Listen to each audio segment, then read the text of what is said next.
ons daarmee ook dat ons sê, ons is hier en ons wil die lig van Christus se teenwoordigheid saam as 'n getuienis die wêreld indra.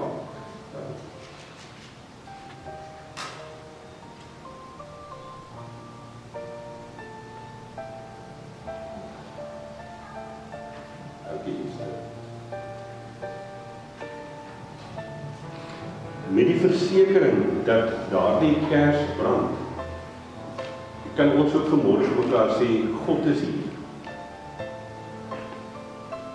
God is altyd by ons, maar op 'n besondere manier, ook in hierdie erediens.